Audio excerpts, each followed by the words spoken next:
हिंदू धर्म में सूरज को देवता का रूप माना जाता है। भगवान सूर्य देव की वजह से ही पृथ्वी प्रकाशवान है। मान्यता है कि सूर्य देव की नियमित पूजा करने से तेज और सकारात्मक शक्ति प्राप्त होती है। ज्योतिषियों के अनुसार नवग्रहों में से सूर्य को राजा का पद प्राप्त है। विज्ञान में भी बताया जाता है कि बिना सूर्य के पृथ्वी पर जीवन असंभव है।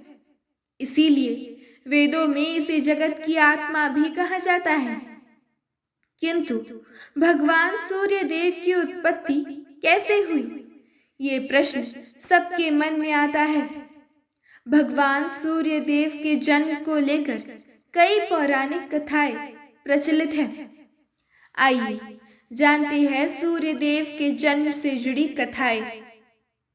पौराणिक कथा के अनुसार ब्रह्मा जी के पुत्र मरीचि और मरीचि के पुत्र महर्षि कश्यप का विवाह प्रजापति दक्ष की कन्या दीति और अदिति से हुआ था। अदिति इस बात से दुखी थी कि दैत्य और देवताओं में आपसी लड़ाई होती रहती थी। तब अदिति ने सूर्य देव की उपासना की। उनकी तपस्या से प्रसन्न होकर सूर्य देव ने उनके पुत्र के रूप में जन्म लेने का वर दिया। कुछ समय पश्चात अदिति को गर्भधारण हुई, जिसके बाद भी उन्होंने कठोर उपवास नहीं छोड़ा। महर्षि कश्यप इस बात से चिंतित रहने लगे कि इससे अदिति के स्वास्थ्य पर बुरा प्रभाव पड़ेगा। महर्षि कश्यप ने अदिति को समझाया।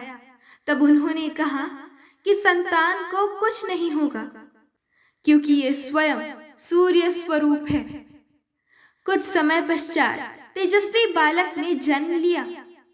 उन्होंने देवताओं की रक्षा की और असुरों का संहार किया। सूर्य देव को आदित्य भी कहा गया, क्योंकि उन्होंने अदिति के गर्भ से जन्म लिया था।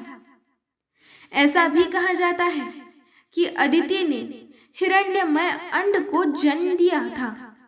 उसका नाम मार्तंड पड़ा। इस तरह सूर्य देव की उत्पत्ति हुई थी।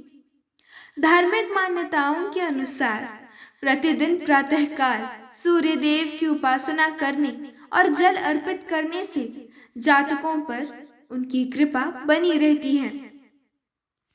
जय श्री कृष्ण।